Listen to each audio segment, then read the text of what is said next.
하는 수요 신앙 강좌 시간으로 이 시간에는 우리가 구약의 역사서에 예언서를 어떻게 하면 끼워서 이렇게 순서대로 배열하고 또 쉽고 재밌게 읽을 수 있을까, 그런 시간으로 마련을 했습니다.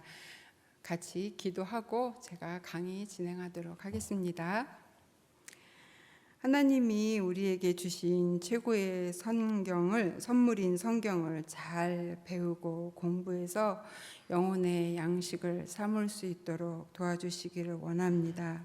하나님을 바로 아는 지식으로 하나님과 동행하는 풍성한 은혜를 누리며 이 땅을 살기를 원합니다. 하나님, 이 시간 복잡한 구조와 또 복잡한 구조의 열왕기서와 또 그 안에 어떻게 선지자들이 활동했는지 시간 순서대로 배열하고 공부하는 시간을 가지려고 합니다. 지혜롭게 잘 전달하고 또 잘 알아들을 수 있도록 도와주시기를 원합니다. 이 시간을 주님께 온전히 의탁합니다. 예수님 이름으로 기도드렸습니다. 아멘. 주일에 광고해드린 대로 저희들이 이렇게 이제 역사서의 예언서를, 선지서를 17권을 어떻게 하면 잘 배열해서 순서대로 읽을 것인지 그렇게 이제 공부를 좀 해보도록 하겠습니다. 성경은 부분이 아닌 전체로 읽는다고, 그러니까 복습을 지금 하는 거예요. 예전에 이제 저희들이 했던 구약을 읽다 그것을 읽기를 준비하면서 저희들이 했던 공부 중에 성경을 우리가 부분적으로 읽는 것이 아니라 전체적으로 읽는 그런 읽기를 해보겠다라는 마음으로 이제 저희들이 성경을 읽기 시작했는데요. 우리가 만약에 예를 들어서 10권의 대하 드라마 아니면 그런 드라마를 본다든지 아니면 대하 소설을 읽는다든지 10권짜리 그런 소설을 읽을 때 어느 날은 3권을 읽고 그 다음 날은 1권을 읽고 뭐 그 다음 날은 9권을 읽고 그 다음 날은 또 다른 책을 읽어서 뒤죽박죽 읽는다면 그 스토리나 그런 것들을 전개를 알 수 없어서 너무나 재미가 없겠죠. 그렇게 읽는 사람은 아무도 없을 거예요. 드라마를 볼 때도 마찬가지고요. 그런데 지금 우리는 성경을 그렇게 보고 있어요. 구약 성경을. 그것도 뭐 전체도 아니고 뭐 아주 익숙한 말씀 조금씩 부분적으로 취하고 있는데, 그것이 아니라 성경을 전체적으로 다 통으로 이렇게 읽어보는 이제 그런 작업을 하려고 하고요. 그 다음에 이제 우리가 지금 가지고 있는 성경은 지난번에도 말씀드렸지만 역사선으로 배열을 되어 있지 않아요. 처음에는 역사서와 그 다음에는 시가서, 그러니까 창세기부터 에스더까지의 성경이 기록되어 있고 그 다음에 시가서, 욥기서부터 이렇게 5권이 있고 그 다음에 이제 잠언, 전도서, 아가서가 끝난 다음에 대선지서인 이사야서부터 말라기까지가, 그러니까 역사서와 시가서와 예언서로 이렇게 분류가 돼서 장르별로 분류가 돼서 성경이 묶여져 있기 때문에 그대로 순서로 읽는다면은 성경이 전혀 통하지가 않고 뒤 순서가 뒤죽박죽 되어 있기 때문에 참 재미가 없습니다. 그래서 이번에는 그런 성경을 다시 재배열해서 읽어보는 그런 이제 구약 통독 시간이죠.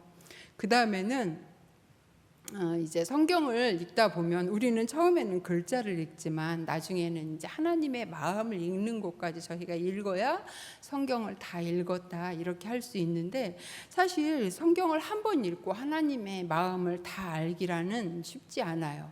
그래서 계속해서 이 성경을 읽는 것이 일생을 두고 해야 되는 숙제인 것 같아요. 지금 성도님들과 같이 신약을 작년에 한번 읽고 지금 이제 구약을 읽고 있고 지금은 시편을 읽고 있는데, 성도님들이 저한테 그렇게 말씀을 하세요. 이제 이번에 구약을 읽으면 이제 성경 읽기가 끝이냐, 신약과 구약을 한 번씩 읽었기 때문에. 그래서 아닙니다. 이 성경 읽기는 계속해서 반복할 겁니다.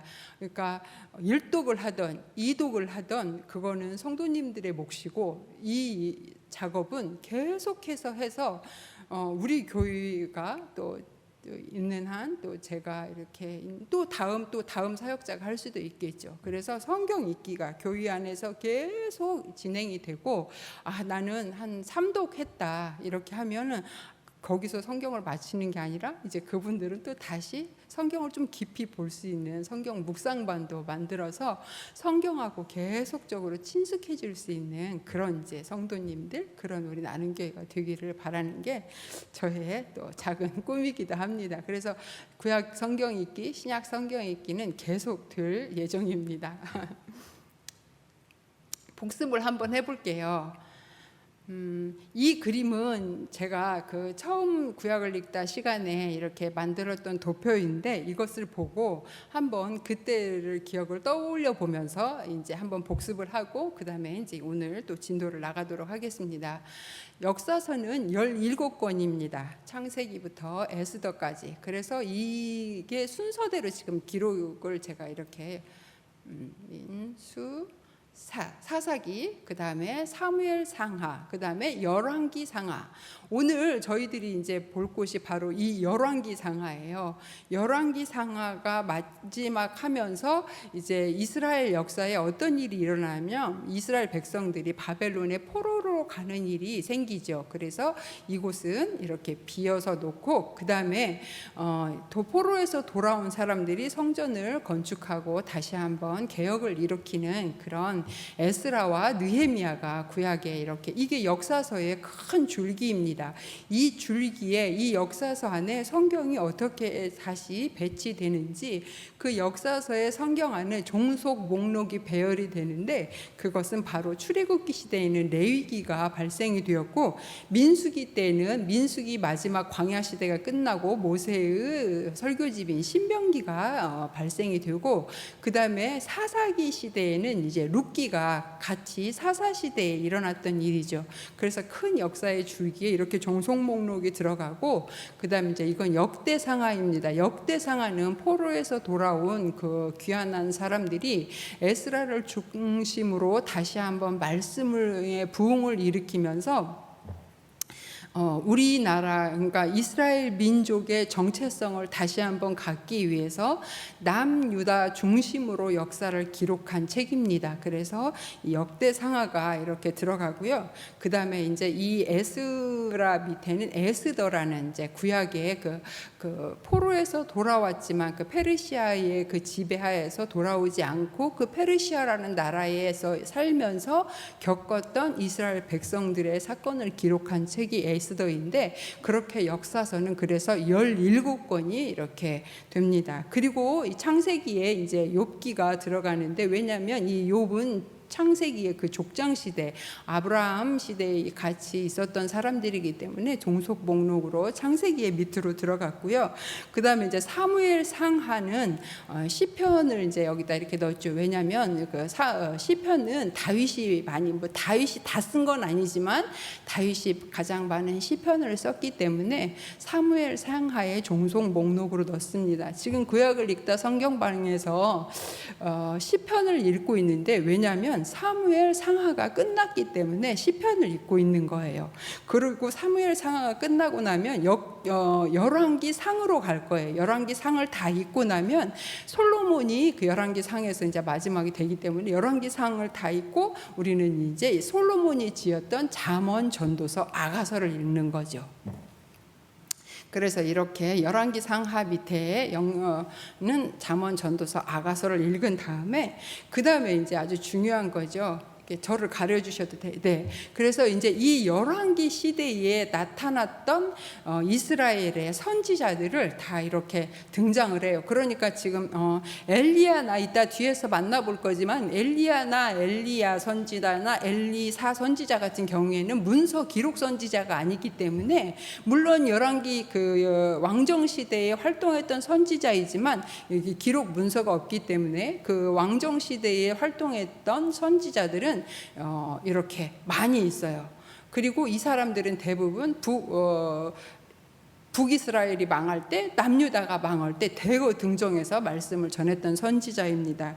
그래서 요나, 아모스, 호세아는 북이스라엘에서, 그리고 나머지 선지자들은 이제 남유다에서 활동했던 선지자들이고, 그리고 다니엘과 에스겔은 포로 시대에, 그 바벨론 시대에 식민지를 간 그 땅에서 활동했던 선지자들이죠. 그리고 포로에서 70년 후에 돌아와서 그 성전이 지어지도록 이렇게 백성을 독려했던 학개와 스가랴 선지자가 있고, 그리고 이스라엘의 모든 역사가 마무리되고 구약이 마무리될 때에 말라기 선지자가 이제 마지막으로 그 구약의 성경을 이제 마무리하고, 이렇게 구약의 전 역사서에 예언서가, 선지서가 17권이 기록이 되었다고 지난번에 그렇게 이제 한번 설명을 했었습니다. 오늘 우리가 이제 이렇게 왕정 시대에 이렇게 많은 선지자들이, 선지서들이 막 있기 때문에 여기가 가장 복잡해요. 그러니까 이렇게 우리나라에 정말 훌륭한 성경 교사들이 참 많은 게 한국 교회의 축복이라고 생각하는데요. 그 중에 이제 그 이해실 사모님이나 또 조병호 목사님, 이런 분들 책을 참 제가 재밌게 읽었고, 이분들은 성경 교사들로서 정말 훌륭하신 분들이잖아요. 이분들의 책을 보고 또 강의를 듣고 이렇게 하면서 정말 많은 도움을 받았는데, 이해실 사모님이 이런 이야기를 했어요. 그러니까 왕정 시대가, 이렇게 왕정 시대는 지금 남왕국과 북이스라엘과 남유다가 갈라져서 왕들이 서로, 북이스라엘과 남유다의 왕들이 서로 교차되면서 기록된 굉장히 복잡한 성경이 그 열왕기 상하인데, 여기에 또 선지서가 끼워 들어가는 거예요. 그러면 이게 만만치가 않거든요.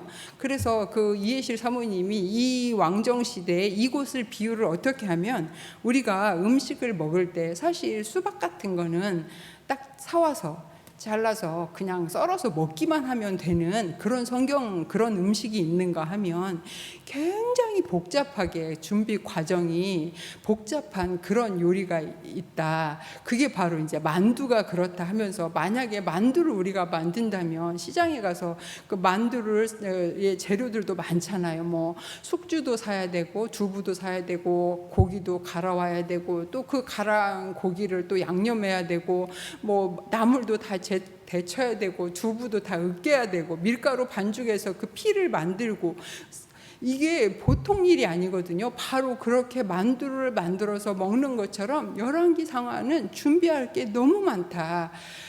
그러나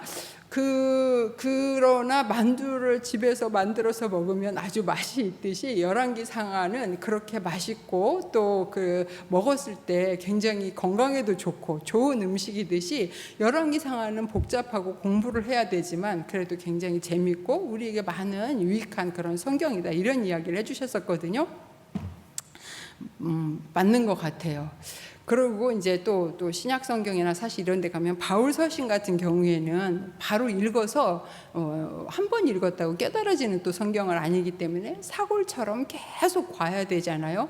우리가 만두를 먹을 때 만두국을 해서 먹는다면 또 그 국물이 맛있어야 되는데, 로마서나 그런 에베소서나 이런 또 성경은 푹 곤 사골국처럼 그렇게 또 이렇게 많이 오랫동안 끓여야 되는 또 성경이 있는데, 그게 바로 이제 서신서다, 이런 이야기도 해서 참 재밌게 들었던 기억이 납니다. 맞아요. 그렇지만 여기가 굉장히 노다집니다. 구약 성경에서 이 본문만 좀 해결하고 나면 구약 성경을 아주 재밌게 읽을 수가 있습니다. 그래서 오늘은 왕정 시대의 이야기들을 한번 같이 읽어 나가도록, 배워 나가도록 해보겠습니다. 자, 이제 여기는 왕정 시대의 구조를 한번 보려고 해요. 왕정 시대의 구조를 보고, 오늘은 이게 굉장히 복잡한 곳이기 때문에 어떻게 하면 쉽게 할까, 이제 이런 생각을 하면서 그림으로, 이미지로 이것을 보여준다면 혹은 조금 더 입체적으로 보여줄 수 있을 것 같아서 이렇게 좀 이미지로 만들어봤어요. 처음에는 이게 사울이죠. 다윗, 솔로몬까지. 여기가 이렇게 사울, 다윗, 솔로몬까지 해서 이게 그 단일 왕국이죠. 왕정 시대가 시작되고 이스라엘이 사울 40년, 다윗 40년, 솔로몬 40년, 120년의 단일 왕국 시대가 지나고 솔로몬 이후에 나라가 분열이 되죠. 굉장히 중요해요. 이거는 그 왕정 시대를 이 사건을 알아야 여기가 이해가 가거든요. 그래서 솔로몬 이후에 솔로몬의 그 부하였던 여로보암과 솔로몬의 아들 르호보암으로 인해서 나라가 분열이 되는데, 여기가 이제 분열 왕국 시대가 이제 단일 왕국 시대에서 분열 왕국이 되는 건데, 이때가 바로 BC 930년대입니다. 그래서 이때 이렇게 나라가 갈라져서 역사가 이어져 가고, 북이스라엘은 약 한 208년 정도의 시간이 이렇게 흘러서 나라가 망하게 돼요.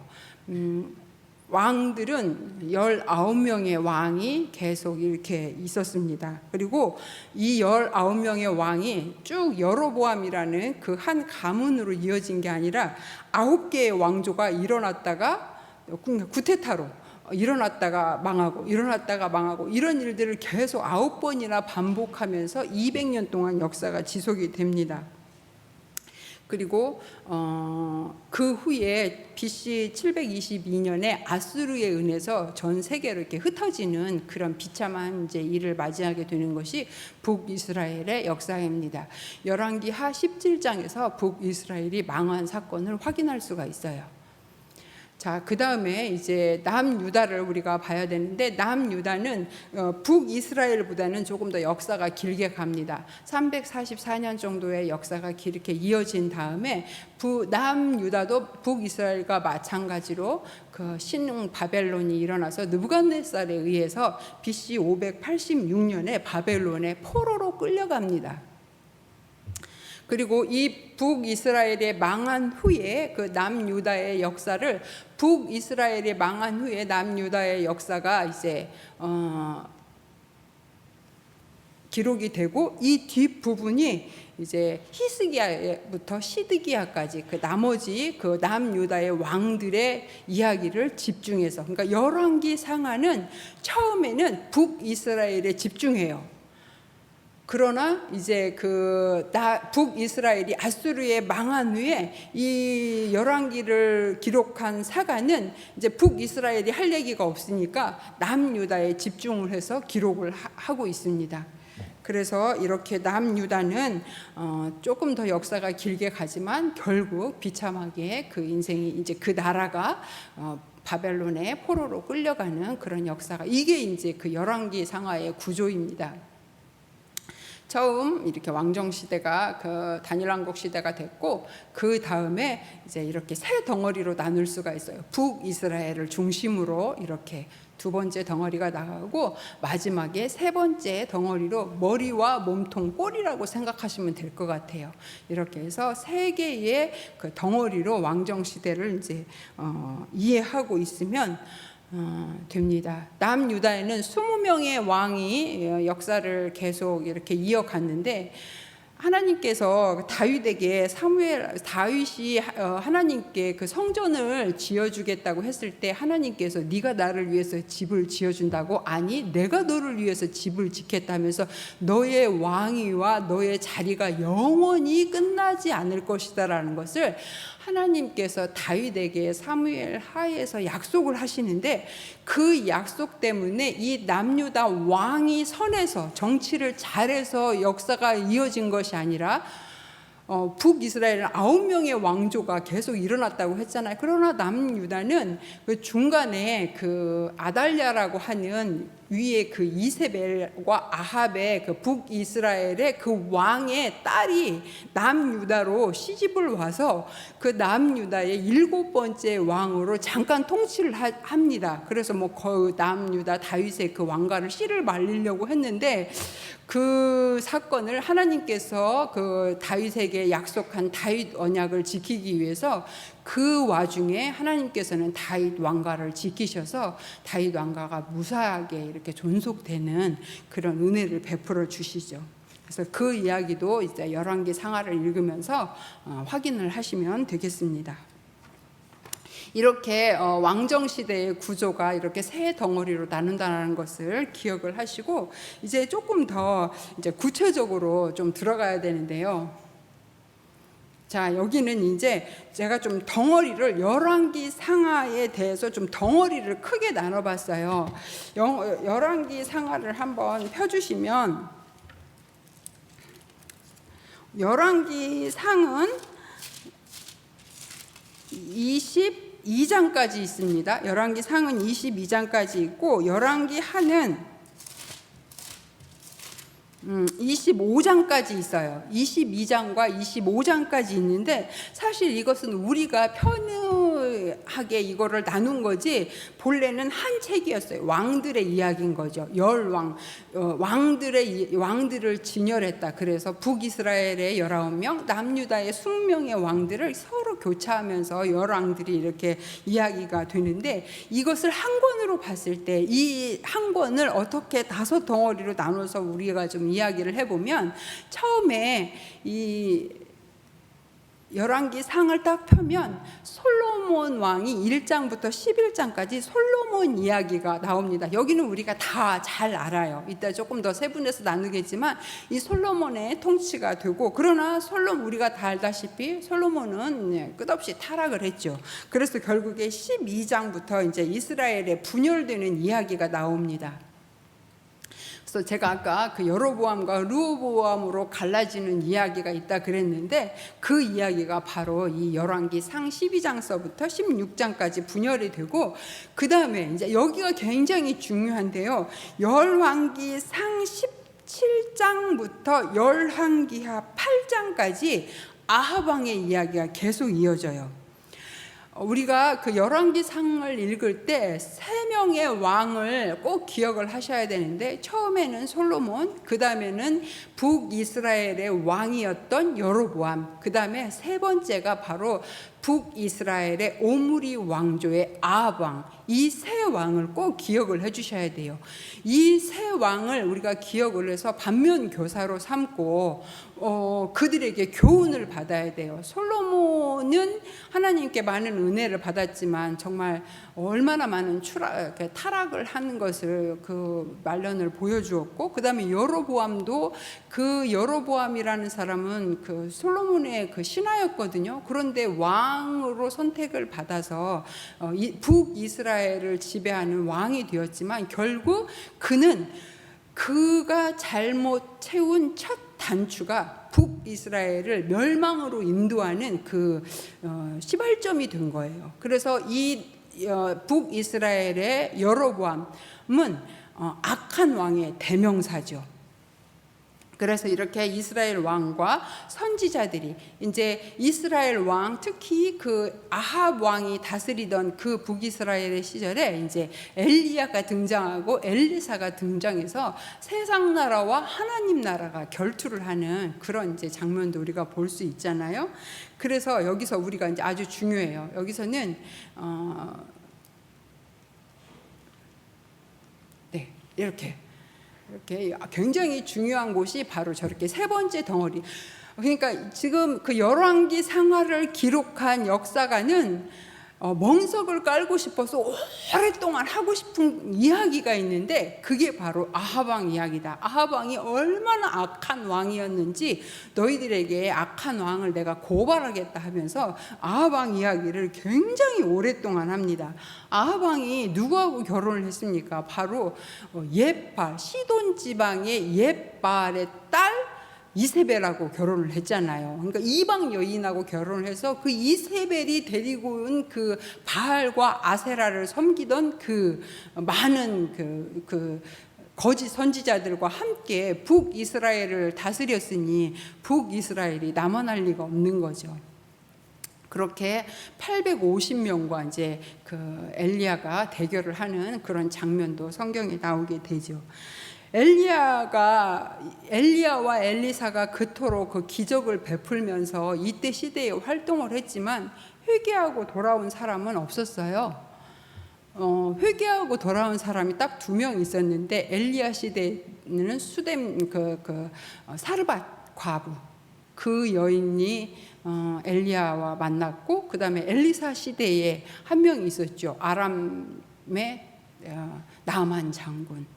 이스라엘 백성 중에 돌아와가지고 이렇게 회개한 사람이 성경에 그러니까 굉장히 그 이스라엘의 그 타락을 끝없이 보여줬던 그런 이야기가 있는 곳이 바로 열왕기 상하입니다. 그리고 이제 열왕기 하에 들어가서 9장부터 17장까지 북이스라엘이 어떻게 망해가는가, 여기에서는 그 비참한, 그러니까 이렇게 타락했던 오므리 왕조 아합의 가문이 이세벨이 어떻게 비참하게 죽는지 그 최후까지 그 이야기가 기록이 되고, 결국 그 많은 쿠데타가 일어나면서 이 북이스라엘은 점점 이제 쇠퇴해가고 아수르, 그 강대국 아수르에 의해서 무참하게 그 짓밟히는 이야기가 바로 9장부터 17장까지 이렇게 기록이 돼 있습니다. 그래서 이 부분을 보면 이제 북이스라엘의 그 후반기 역사가 얼마나 비참했는지 확인을 할 수가 있죠. 이것은 정말 그 앞에서 여로보암이 잘못했던 그것들이 그대로 답습이 되었기 때문에 이제 그러는 거죠. 그리고 18장부터 열왕기 하 18장부터 25장까지는 이제 북이스라엘이 망했으니까 그 다음 이야기를 해야 되겠죠. 그게 바로 남유다가 멸망하는 것과 이들이 어떻게 바벨론 포로로 가게 되는지 그 역사를 또 기록한 것이 이렇게 열왕기 상하의 마지막 부분입니다. 그래서 크게 열왕기 상하는 이렇게 5덩어리로 이렇게 나눠서 읽으면 됩니다. 그리고 여기까지가 이제 마무리되는 게 아니라 저는 이제 여기에서 정말 또 중요한 것은 역사서가 이렇게 기록이 될 때 예언자들은 어디서 활동했는지 그거를 또 확인해야 되는 거죠. 자, 그 다음에 이제 이렇게 5덩어리 중에서 첫 번째 덩어리에서 우리는 조금 더 확인할 수 있는 거죠. 여기는 이런 부분은 아주 쉽기 때문에 좀 빨리 넘어가도록 할게요. 왕상 이렇게 1, 2장에서는 솔로몬이 다윗의 뒤를 위해서 왕이 되는 이야기가 나오죠. 그 다음에 솔로몬이 지혜를 구하고 성전을 건축하는 이야기가 아주 재미있게 여기에서 이렇게 기록이 되죠. 3장에서부터 8장까지 여기까지만 해도 그래도 좋았어요. 그러나 이제 열왕기상 9장부터 11장까지가 솔로몬이 끝없이 타락하고 몰락하고 있다라는 것을 기록을 해주죠. 자, 다시 또 여기에서 우리가 이제 보면 이곳까지 왔을 때 왜 솔로몬이 저 지경이 되었을까? 이제 이 원인을 살펴보면 우리는 신명기 17장으로 넘어가야 돼요. 하나님께서 모세에게 주신 그 율법 중에 신명기 17장에 보면 왕이 해야 될 것과 하지 말아야 될 것을 하나님께서 분명히 제시를 해주셨는데 솔로몬은 율법을 읽지 않았던 거예요. 그렇다면 왕이 하지 말아야 될 것이 뭐가 있었냐면 하나님께서 율법을 통해서 주신 것 중에 말을 많이 두지 말 것, 타고 다니는 말, 그러니까 그 싸움할 때, 그러니까 군사적인 그런 힘이죠. 그래서 말을 많이 두지 말 것. 그리고 두 번째는 후궁을 많이 두지 말 것. 왜? 미혹당하니까. 그러나 솔로몬은 말도 많이 뒀죠. 후궁도 엄청 많았죠. 그리고 세 번째가 은금을 많이 쌓아두지 말 것. 이렇게 하나님께서 왕이 하지 말 것 세 가지를 신명기 17장에서 주셨는데 솔로몬이 이걸 하나도 안 지켰고, 그러면 왕이 해야 될 것이 뭐 있는가 하고 봤더니 율법책을 등사해서 복사해가지고 그것을 날마다 곁에 두고 그걸 읽어라. 옆에다가 제사장을 곁에 두고 평생 자기 곁에 두고 하나님 여호와를 경외하기를 배우면서 백성들을 다스려라. 이스라엘 왕이 혹시 이스라엘 왕이 생긴다면, 나중에 세워진다면 왕이 꼭 해야 될 것은 하나님의 말씀을 자기 옆에 두고 읽고 그 말씀을 날마다 읽고 배우면서 그 말씀대로 하나님을 사랑하고 경외하면서 살고, 그리고 그것에서 배운 그 하나님의 마음으로 백성을 다스려야 되는데 지금 솔로몬은 외교적으로 또 나라를 부강하게 하고 하느라고 결국 이 성경을 읽지 않았던 거예요. 여기에서부터 솔로몬의 타락이 시작된 거죠. 솔로몬이 이 율법만 사랑했어도, 율법을 읽기만 했어도 이렇게 타락하진 않았을 텐데, 이렇게 비참하게 솔로몬이 인생을 마치고 또 그 나라들을 분열시킨 그 원인이 바로 솔로몬에게 있었는데, 그 원인이 바로 성경을 등한시했기 때문에 이렇게 된 거죠. 그리고 물론 이스라엘의 뒤에 역사에서 가면 또 이렇게 종교 개혁이 일어나서 성경을 또 같이 또 보게도 되지만, 결국 그때는 이제 너무 늦었던 거죠. 뒷부분에 가서 다시 살피도록 하겠습니다. 이렇게 첫 번째 덩어리에서는 이렇게 솔로몬의 통치가 이렇게 되었고, 그 다음에 이제 12장부터 16장까지 이스라엘의 분열이 되고 있는데, 그 솔로몬의 아들과 신하가 이렇게 북이스라엘과 남유다로 갈라졌고, 북이스라엘은 여로보암이 왕이 되었고 남유다는 르호보암이 왕이 되었다. 이것을 꼭 기억을 해주세요. 그리고 이 여로보암은 이제 첫 번째 북이스라엘의 첫 번째 왕이었고, 아까 얘기했듯이 19명의 왕이 계속 이어졌고, 이 남유다에는 20명의 왕이 이어져 갔는데, 여기에서 가장 중요하게 생각해야 되는 것은, 제가 아까 3명의 왕 중에 여로보암을 꼭 기억하라고 했는데, 느밧의 아들 여로보암의 길로 갔다라는 이런 관용어가 이렇게 생겼는데, 이건 뭐냐면 그 느밧의 아들 여로보암의 길이라는 것은, 이렇게 북이스라엘의 왕이 된 여로보암이 어떻게 이제 왕이 되고 나서 자기는 사실 정통 그 다윗의 후손은 아니잖아요. 그 하나님의 은혜로 그냥 그 솔로몬의 신하였던 이 신하가 왕이 되었으니, 이 백성들의 마음이, 북이스라엘의 백성들의 마음이 다 남유다의 르호보암으로 갈 것을 두려워했던 나머지, 이 여로보암이 어떤 그 꾀를 내냐면 아주 유사한 그런, 그러니까 이 여로보암에게 너가 이제 북이스라엘의 왕이 될 거라고 아히야라는 선지자가 와서 너는 왕이 될 건데 이 북이스라엘을 어떻게 다스리냐면 다윗같이 다스려 달라고 부탁을 해요, 이 아히야 선지자가.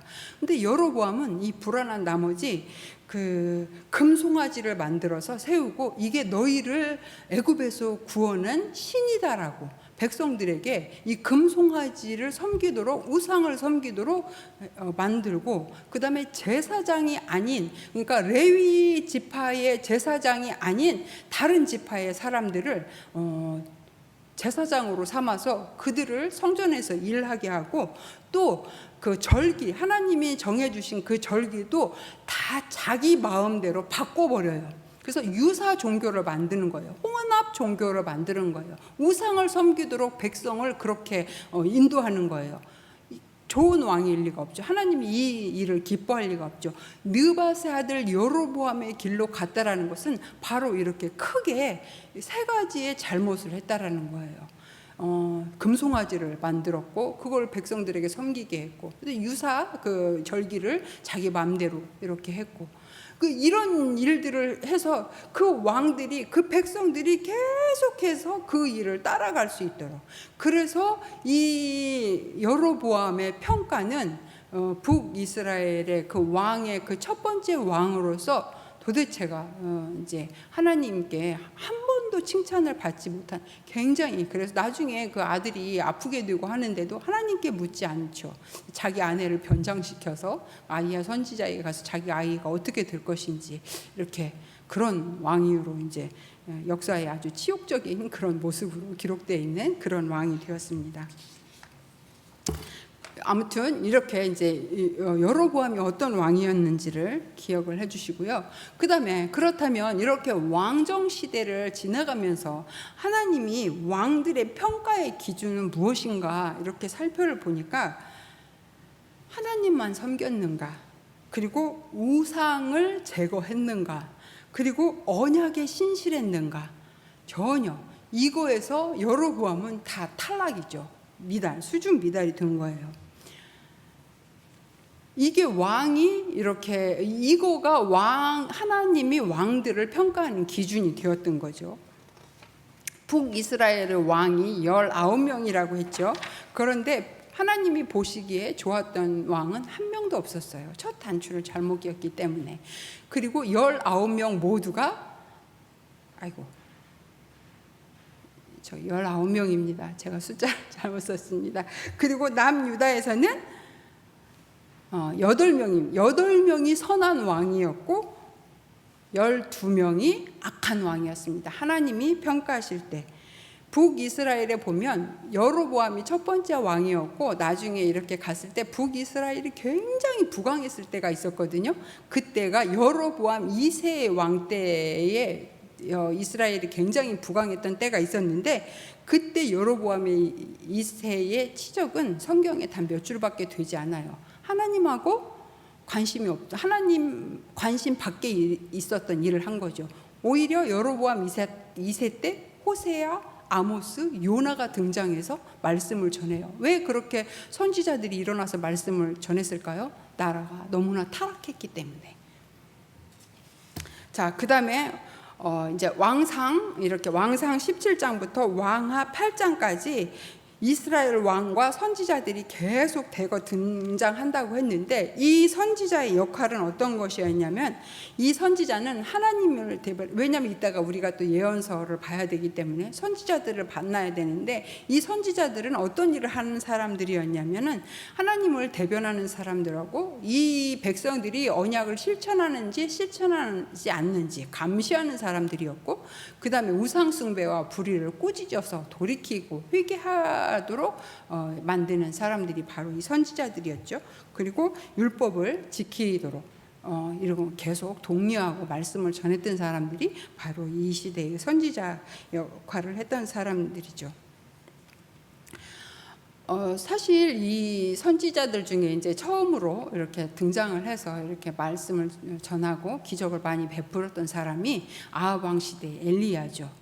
그리고 이 엘리야가 이제 그 승천하면서 그 다음 후계자가 바로 엘리사잖아요. 그런데 이 엘리사가 엘리야에게 갑절의 은혜를 달라고, 영감을 달라고, 능력을 달라고 해서 결국 엘리야의 뒤를 이어서 엘리사가 후계 선지자가 됐는데 왜 갑절의 영감을 달라고 했을까요?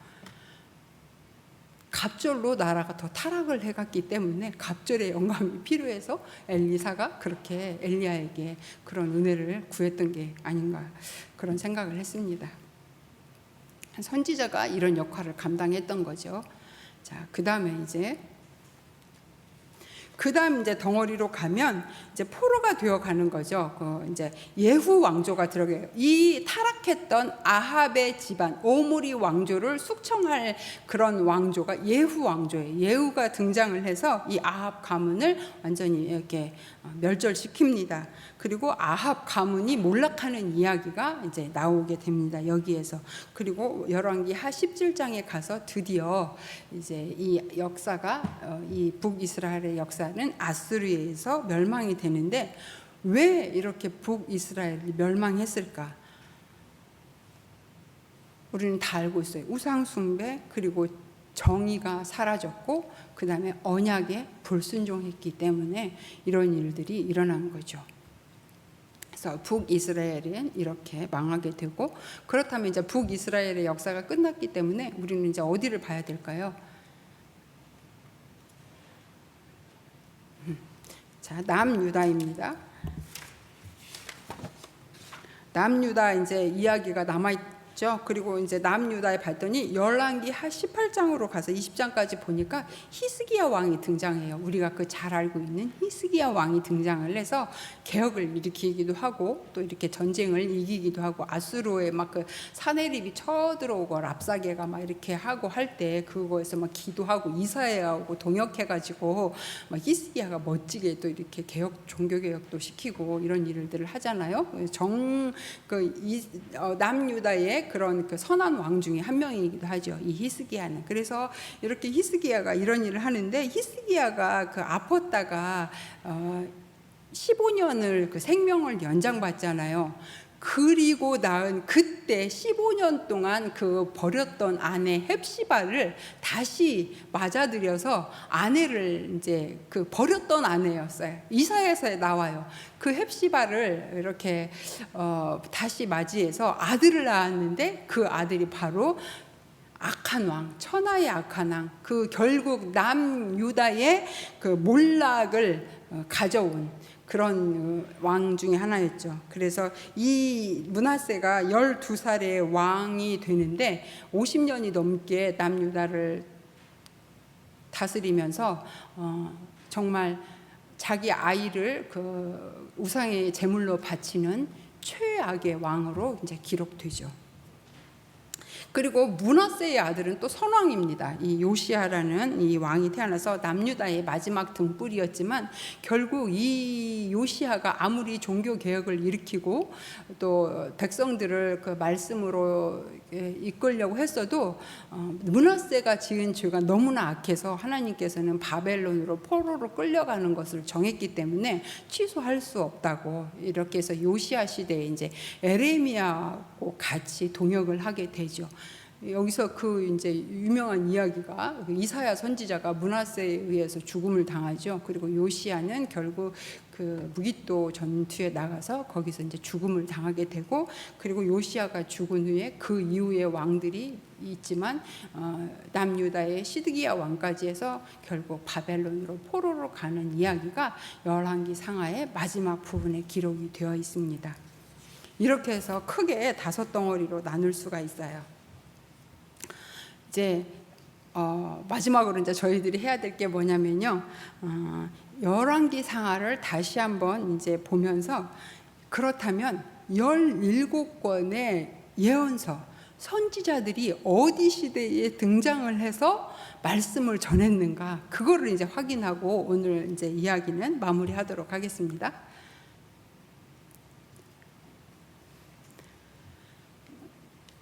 앞에서 제가 이제 그 이해실 사모님이나 이런 그 조병호 목사님이나 막 그런 성경 선생님들한테 제가 그런 책을 보고 많이 이렇게 도움을 받았다고 했는데, 이 그림도 이제 이해실 사모님이 많이 이렇게 보급을 한 그런 이제 도표입니다. 근데 제가 또 만들었습니다. 그래서 이렇게 이제 이것을 보고 앞에 이야기를 들었기 때문에 이제 우리는 저 위에 보면 왕상부터 왕상 1장부터 왕하 25장까지 이렇게 돼 있어요. 이 세 덩어리가 이어질 때 머리, 몸통, 꼬리가 이렇게 이어질 때 17명의 예언자들은 어디에서 활동을 했을까요? 우리가 예언서를 딱 보면 큰 분량이 많은 이사야, 에레미야, 에스겔 이렇게 순서대로 되어 있는데, 이건 분량이 많은 순서대로 되어 있는 거지 역사 순서대로 되어 있는 거 아니에요. 하나 맞은 것은 말라기가 끝에 있다는 건 맞아요. 그렇지만 여기가 다 뒤죽박죽 돼 있거든요. 그러니까 우리는 지금 분량 순서대로 예언서를 보는 것이 아니라 역사 순서대로 예언서를 재배치하고 그 안에까지 들어갈 수 없으니 성경을 읽으면서 그 내용은 어떤 내용인지 확인을 해야 되는 거죠. 자, 다시 앞에서 했던 내용들을 복습하는 거예요. 열왕기 상부터 열왕기 상 1장부터 열왕기 상 14장까지가 여기가 이제 솔로몬, 그다음에 분열 왕국이 되는 여로보암과 르호보암 이야기가 이렇게 쭉 됩니다. 여기가 머리 부분이라고 하면 그 다음에 가장 중요했던 부분이 아합이 등장하면서라고 얘기를 했잖아요. 그 아합이 등장하면서 북이스라엘 중심으로 성경이 기록이 된다. 자, 여기 이제 여기 이 몸통 부분이 굉장히 중요해요. 열왕기 상 14장부터 열왕기 하 15장까지 여기 이 부분에 굉장히 중요한 이야기가 있어요. 어디를 중심으로? 북이스라엘을 중심으로. 이곳을 기록할 때 이 열왕기서를 기록한 사가는 남유다는 중점을 두지 않아요. 북이스라엘의 이야기에 초점을 맞춰요. 그래서 이 몸통 부분이 있고, 이 몸통 부분에서 그 다음에 이제 우리가 알아야 될 것이 이제 이게 꼬리 부분이고, 그 다음에 이 몸통 부분에서 중요한 오므리 왕조 누구죠? 아합과 이세벨이에요. 그 유명한 아합과 이세벨이 여기에 등장을 해서 북이스라엘을 타락시키는 거죠. 천하의 악녀 이세벨이었죠. 자, 그다음에 이 오므리 왕조를 멸망시킨 예후 왕조가 있었죠. 이 예후가 나와서 활동을 하게 되는 거예요. 그러면 북이스라엘에서 활동했던 선지자가 누구이냐? 이 기록된 그런 문서 선지자는 아니지만 이 시대의 오므리 왕조 아합과 이세벨이 이렇게 다스릴 때 여기에서 그 활동했던 선지자가 엘리야와 엘리사. 엘리야와 엘리사는 사실 설교를 하고 그러진 않았잖아요. 그냥 기적을 많이 일으켰을 뿐이지. 엘리야가 7개, 엘리사가 14개. 이렇게 기적을 일으켰을 뿐이지 어떤 막 설교를 하고 말씀을 선포하고 이런 일은 하지 않았어요. 그런데 이제 드디어 문서 선지자가 나타나요. 여로보암 2세 때, 북이스라엘이 가장 부강했을 때, 호세아, 아모스, 요나. 호세아는 바로 음란한 여인 고멜을 얻어서 아이를 낳고 그 여인이 다시 나갔을 때 호세아가 이렇게 돈을 주고 가서 사오잖아요. 그러니까 하나님의 심정이 지금 그렇다는 거죠. 북이스라엘이 음란한 여인처럼 그렇게 지금 바람을 피고 다니고 그 강대국들 아수르를 의지해서 뭔가를 해보려고 하는 그런 것들을 고발하기 위해서 호세아의 온 삶을 들어서 이렇게 북이스라엘의 말씀을 전하는 선지자가 바로 호세아 선지자였죠. 그리고 이 아모스 선지자는 사실 북이스라엘 출신은 아닙니다. 남유다 출신이어서 그 드고아에서 양을 치던 목자였는데 하나님이 북이스라엘에 보내서 열방을 심판하는 설교를 북이스라엘에 가서 전하게 해요. 아모스 선지자를 보면 처음에는 쭉 이렇게 막 열방을 막 이렇게 하나님이 심판한다고 막 하는 얘기가 나와요. 그리고 나서 결국 마지막에 가면 북이스라엘을 하나님 심판하실 거라는 얘기를 하죠.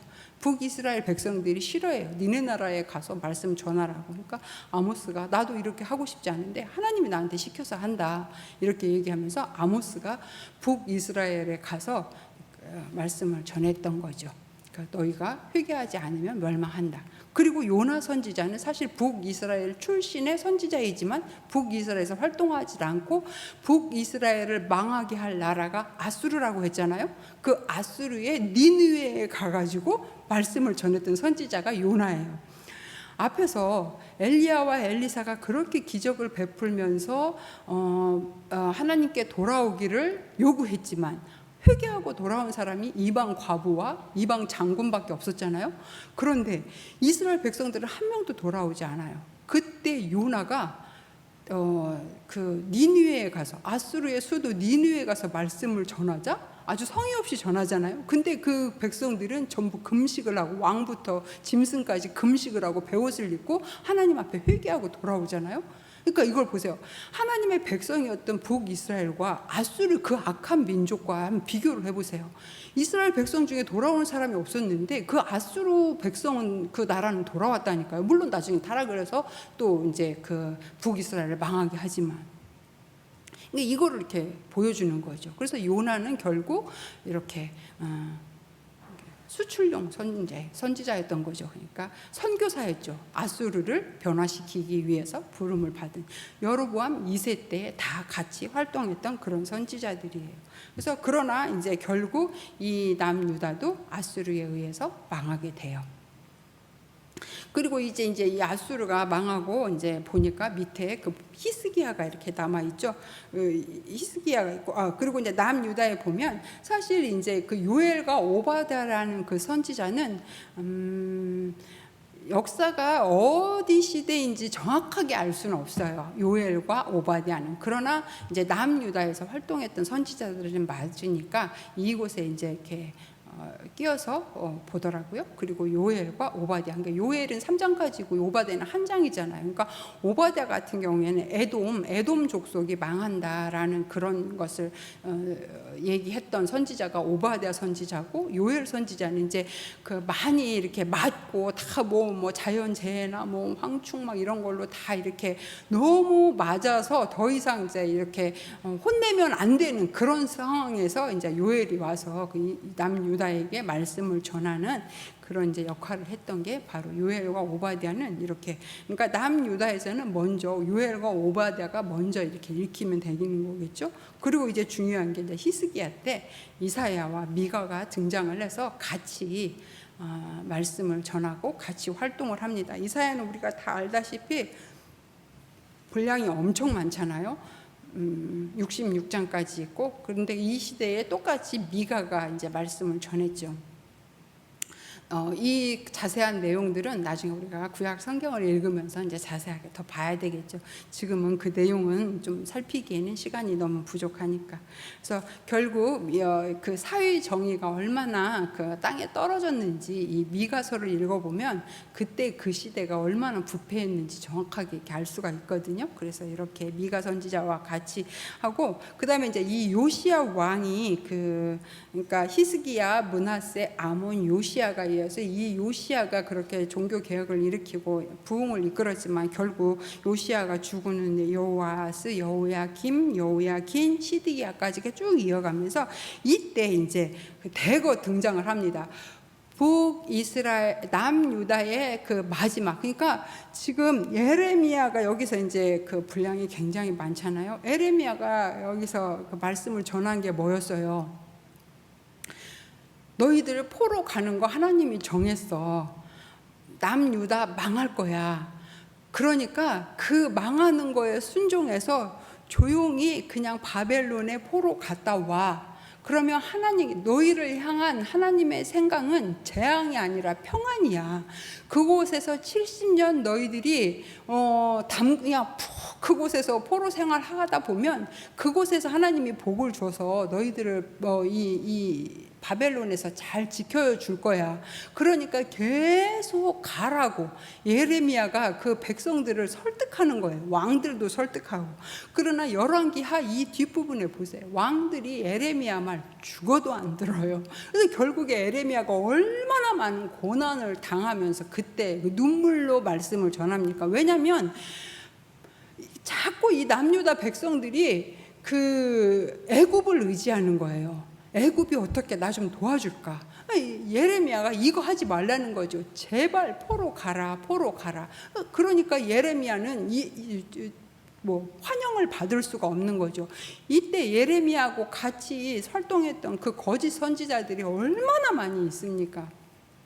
예레미야가 뺨도 맞고 구덩이에 빠지기도 하고 눈물로 호소하고, 그래도 눈 하나 깜짝 않고 그대로.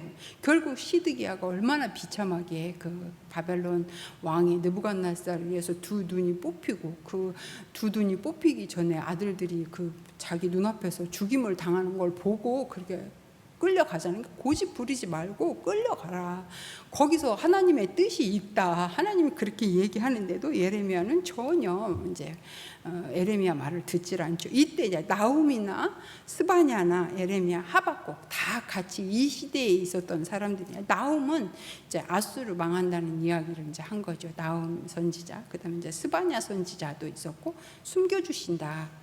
하나님이 너희들을 바벨론으로 가도 너희들을 보호하고 숨겨주실 거니까 제발 가라. 이런 이야기들을 계속 했던 선지자들이 여기에서 다 이렇게 등장을 합니다. 그러니까 나라가 평안하고 별 문제가 없을 때는 선지자들이 나올 일이 없죠. 그러나 나라가 이렇게 불안하고 하니까 선지자들을 하나님이 막 보내서 백성들을 설득하는 거죠. 그리고 이렇게 시드기야, 남유다의 20번째 왕 시드기야 왕이 이제 끝으로 바벨론 포로를 잡혀가는 것을 끝으로 이제 포로 시대에 가서는 다니엘과 에스겔이 그 바벨론에서 선지자로 활동을 하게 되죠. 그리고 70년이 지나고 다시 돌아왔을 때 에스라와 느헤미야가 있었죠. 그때 이제 마지막 선지자가 학개, 스가랴, 말라기, 이렇게 세 명의 선지자가 등장을 해서 또 같이 이렇게 하나님의 마음을 전하는 그런 선지자로 남아있는 거죠. 그래서 이렇게 앞에서부터 호세아, 아모스, 요나, 그다음에 요엘, 오바댜, 미가, 이사야, 그다음에 나훔, 스바냐, 에레미야, 하박국, 다니엘, 에스겔, 그다음에 학개, 스가랴, 말라기까지 17명의 선지자들이 이런 순서대로 이렇게 활동을 했던 게 바로 열왕기 시대의 배경입니다. 여기까지가 우리가 하면 오늘 저희들이 역사서에 선지서 7권을 끼어 있는 것을 여기서 이제 미션을 완료를 한 겁니다. 제가 이제 마무리를 할 건데요. 그림책을 참 좋아했잖아요. 그림책을 참 좋아해가지고 이렇게 몇 번 이런 강의를 할 때 그림책을 좀 이렇게 읽으면서 마무리를 하거나 시작을 했더니 얼마 전에 어떤 분이 저한테 요즘 왜 그림책으로 안 하냐고 이렇게 해서 오늘은 그림책을 한번 읽고 아주 재미있는, 제가 성경 다음으로 좋아하는 그림책입니다. 굉장히 좋아하는 그림책인데 이 그림책을 같이 읽고 제가 읽어드리고 또 이렇게 오늘 수요 신앙 강좌 역사서의 선지서 끼워읽기 시간을 마무리하도록 하겠습니다.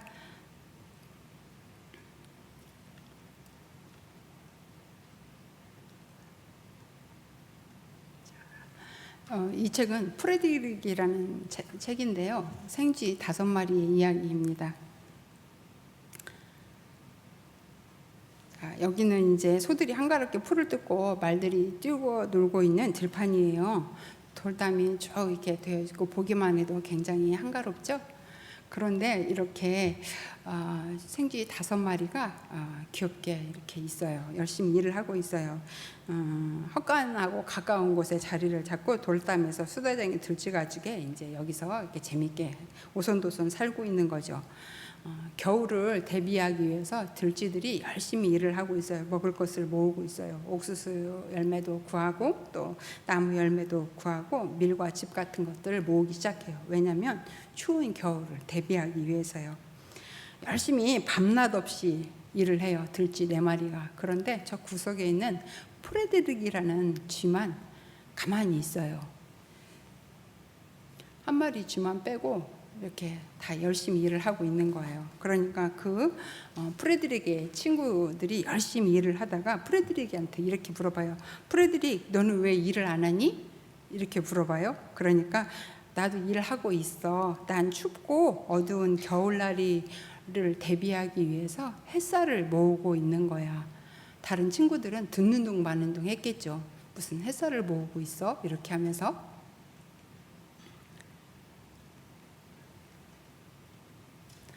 자, 그 다음에 들쥐들이 이렇게 풀밭을 이제 어느 날 보니까 프레드릭이 또 풀밭을 멍하니 내려다보고 있는 거예요. 그래서 프레드릭한테, 프레드릭 너 뭐 하고 있어? 그러니까 나는 색깔을 모으고 있어. 겨울엔 온통 잿빛이 되잖아. 색깔을 모으고 있다고 그래요. 어느 날은 이 프레드릭이 조는 것 같은 거예요. 저 눈을 좀 보세요. 눈이 반쯤 감겨 있죠. 그러니까 너 프레드릭 너 꿈꾸고 있지? 친구들이 물어보니까 아니, 난 이야기를 모으고 있어. 기나긴 겨울엔 얘기거리가 다 동이 나잖아. 이야기를 모으고 있대요. 햇빛을 모으고 있고 색깔을 모으고 있고 이야기를 모으고 있어요. 다른 친구들은 열심히 먹을 것을 구하기 위해서 일을 하고 있는데, 그리고 시간이 지나서 겨울이 되었어요. 첫눈이 내리자 이제 5 들쥐들이 다 돌담 사이에 이제 구멍으로 들어가서 겨울을 보내게 된 거죠. 먹을 것을 많이 준비했던 들쥐들은 처음에는 무척 행복했어요. 먹을 것을 준비했던 먹을 것을 이렇게 먹으면서 얼마나 재밌었겠어요. 그리고 이렇게 겨울을 따뜻하게 보내고 있는데 시간이 점점 지나서 들쥐들이 모아놓은 열매와 곡식들을 다 이제 먹어가는 거죠. 그리고 겨울은 점점 길어져요. 집도 다 떨어지고 돌담 사이로 찬바람이 휘휘 불어서 추워요. 들쥐들은 누구 하나 말을 하거나 제잘거리질 않아요. 다 조용히 있어요.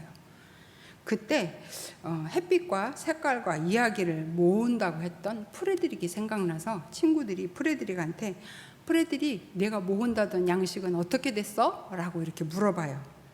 그러니까 프레드릭이 커다란 돌 위로 올라가요.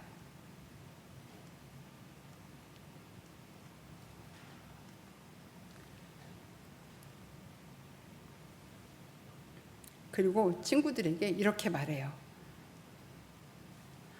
눈을 감아봐. 내가 너희들에게 햇살을 보여줄게. 찬란한 금빛이 느껴지지 않니? 정말 내 머리에 들쥐는 따뜻함을 느꼈어요. 프레드릭이 그렇게 이야기를 하자가 이게 프레드릭이 모았던 그 햇빛이에요. 그리고 그럼 프레드릭 색깔은 어떻게 되었어? 프레드릭이 이 친구들에게 얘기를 해요. 자, 눈을 감아봐. 파란 덩굴꽃을 상상해봐. 노란 밀집 속에 붉은 양귀비꽃이 피었어.